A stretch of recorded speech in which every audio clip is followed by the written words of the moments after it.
Title: Taste of Yesterday. Episode 3 of 5, The Unspoken Truth. Follow and subscribe 5-episode thriller for more episodes. The early morning light filtered through the curtains of Robin's childhood bedroom, casting soft shadows on the faded wallpaper. She lay awake, staring at the ceiling, her mind a whirlwind of thoughts and emotions. It had been a week since her confrontation with Ambrose in the kitchen of the flame, and the air between them had shifted, charged with something she couldn't quite name. Her mother's voice echoed from downstairs, pulling her from her reverie. "Robin, breakfast is ready." With a sigh, Robin swung her legs out of bed and padded to the kitchen, where her mother was setting out plates of scrambled eggs and toast.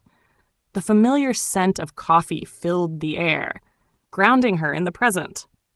"Morning, Mom," Robin said, forcing a smile as she slid into her chair. Her mother studied her with a knowing look. "You seem distracted, sweetheart. Is everything all right at the restaurant?" Robin hesitated, unsure how much to reveal.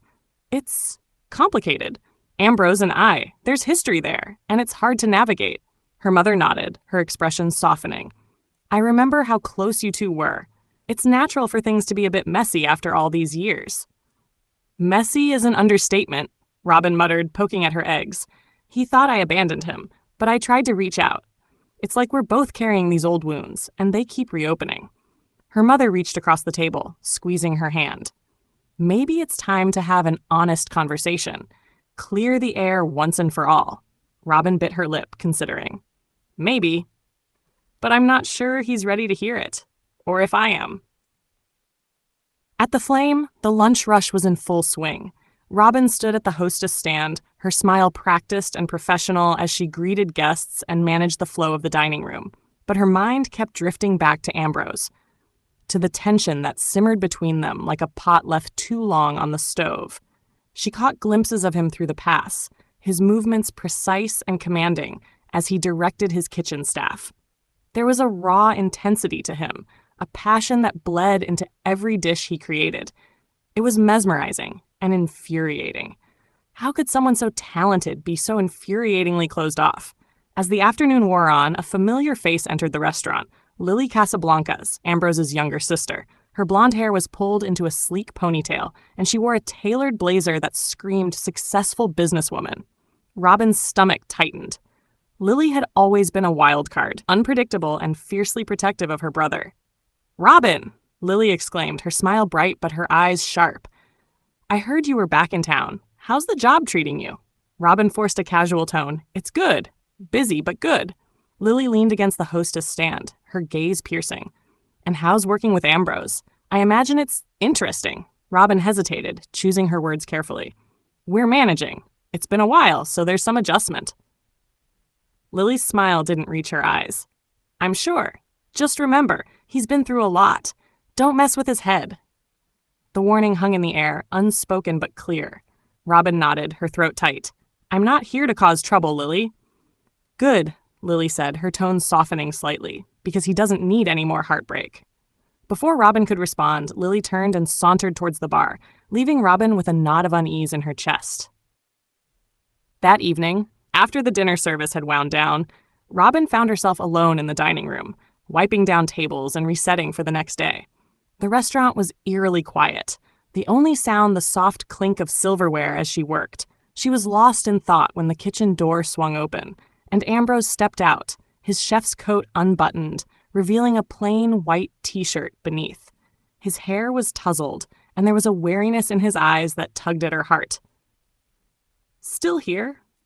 he asked, his voice gruff. Robin shrugged, trying to keep things light. "Just finishing up. You?" He ran a hand through his hair, exhaling sharply. "Couldn't sleep. Figured I'd prep for tomorrow." She watched him for a moment, noting the tension in his shoulders, the way his jaw clenched. "You look like you could use a break." He glanced at her, a flicker of something, vulnerability perhaps, crossing his face before he masked it. "I'm fine." Robin set down her cloth, stepping closer. "You don't have to be fine all the time, Ambrose. It's okay to let someone in." He stiffened, his gaze hardening. "I don't need a therapy session, Robin." "That's not what I'm offering," she said softly. "I'm just saying, I'm here.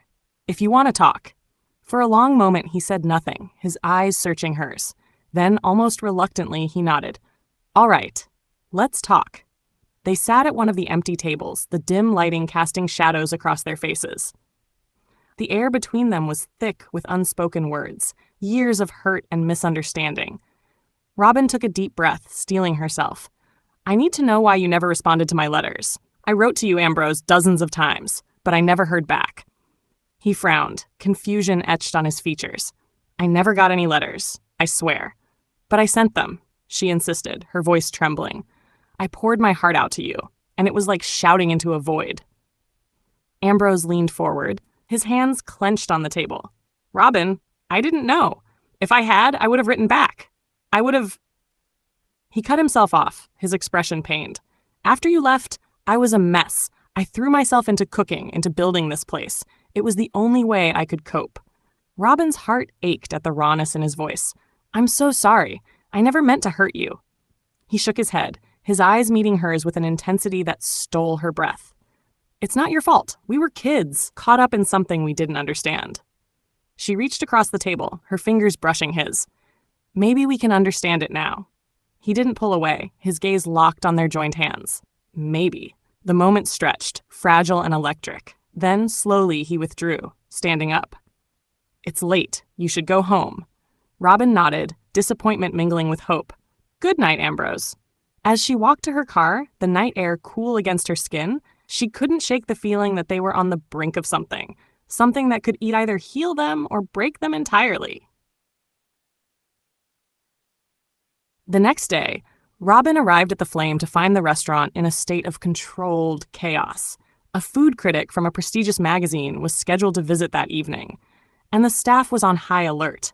Ambrose was in the kitchen, his focus laser-sharp as he barked orders and tasted dishes. Robin did her best to stay out of the way, managing the front of house with a calm she didn't feel. The tension was palpable, a live wire running through the restaurant.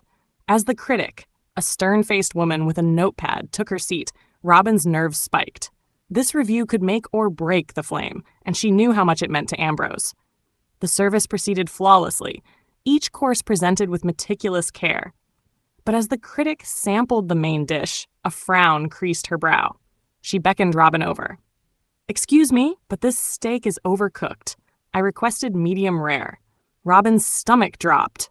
I'm so sorry, ma'am. I'll have the kitchen fix that immediately. She hurried to the pass, signaling to Ambrose. His face paled as she relayed the message. Damn it, he muttered, his hands shaking slightly as he plated a new steak. The rest of the meal passed without incident, but the damage was done. When the critic left, her expression unreadable, Ambrose retreated to his office, slamming the door behind him. Robin hesitated, then followed, knocking softly. Ambrose? Can I come in? There was a pause, then a gruff, fine.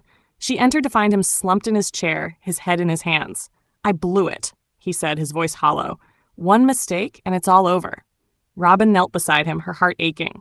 It's not over. You're an incredible chef, Ambrose. One overcooked steak doesn't define you. He looked at her, his eyes raw with vulnerability. But it might define this place. Everything I've worked for. She took his hand, squeezing gently.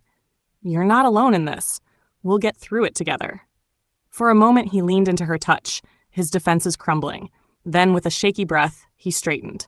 Thank you, Robin. I don't know what I'd do without you. The words hung between them, heavy with meaning.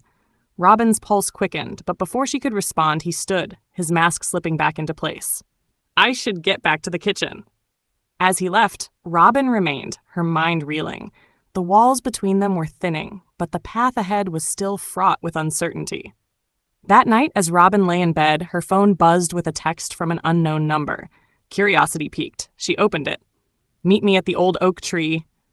Midnight. Her breath caught. The old oak tree had been their secret spot as teenagers, a place where they'd shared dreams and stolen kisses. Why was he asking her to meet there now? With a mix of trepidation and anticipation, she slipped out of the house and drove to the outskirts of town. The oak tree stood tall and ancient, its branches swaying gently in the night breeze. Ambrose was already there, leaning against the trunk, his expression unreadable in the moonlight. As she approached, he straightened, his eyes locking onto hers. I couldn't sleep, he said, his voice low. I kept thinking about us, about what we could have been. Robin's heart pounded. And what do you think now? He stepped closer, his hand reaching out to tuck a strand of hair behind her ear. I think I've been a fool. I've spent so long pushing you away, but the truth is I never stopped caring. Tears pricked her eyes as she leaned into his touch. Neither did I. Their lips met in a kiss that was both tender and desperate, a release of years of pent-up longing. The world around them faded, leaving only the two of them, wrapped in the warmth of the moment. When they finally pulled apart, breathless and dazed, Ambrose rested his forehead against hers. I don't know where this goes, Robin, but I want to find out. She smiled, her heart full. Me too. As they stood there under the canopy of stars, it felt like the beginning of something new, something fragile but undeniably real. But in the back of her mind, Robin couldn't shake the feeling that their past wasn't done with them yet. There were still truths to uncover, wounds to heal, and she knew that the road ahead wouldn't be easy. For now, though, she let herself savor the moment, the promise of what could be. To be continued. Follow and subscribe 5-episode thriller for more episodes.